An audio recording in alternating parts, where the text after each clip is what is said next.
So when we were last together, I challenged you on your questions and your answers, saying that you've got the right answers, you're just asking the wrong questions.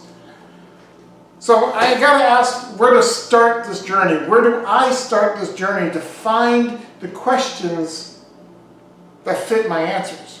Well, let's start with Matthew chapter 5, the Sermon on the Mount, where Jesus himself challenged the entire answer system of the culture of his day, where everything he said seemed subversive or seemed to contradict everything they'd been taught.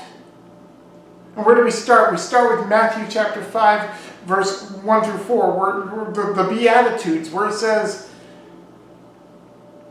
"Blessed are the poor in spirit." And I want to stop and look at that word blessed, or blessed, or however the heck you want to pronounce it. We have translated that word, the Greek word blessed, to mean simply happy. And you know, that's an easy, cheesy way to translate happy. It also means fortunate and lucky and set up and blessed.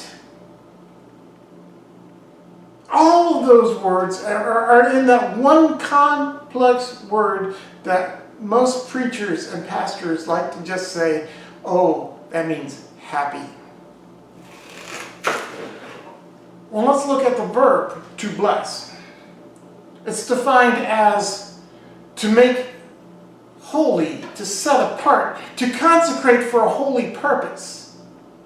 So maybe when we read the Beatitudes, we're reading them wrong. We're reading them not necessarily, or maybe we should reread them with that thought in mind, that maybe it's not happy, maybe it's a chance to separate and be consecrated for a holy purpose.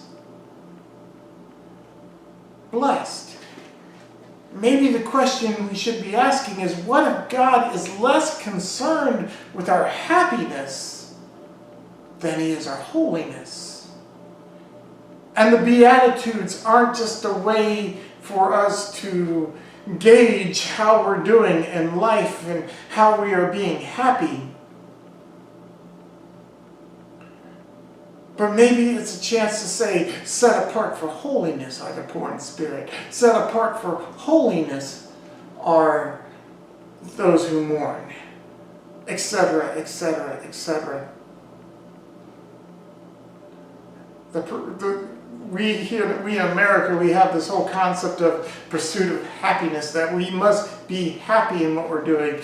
We must attain a level of satisfaction with our job, our life, our money. But what if God prefers us to pursue holiness? What if God wants us to be holy, to be other than, to be set apart?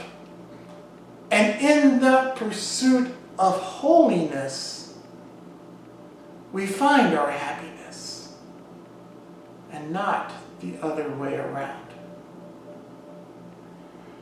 I'm your Theolobster, and that's just something to think about.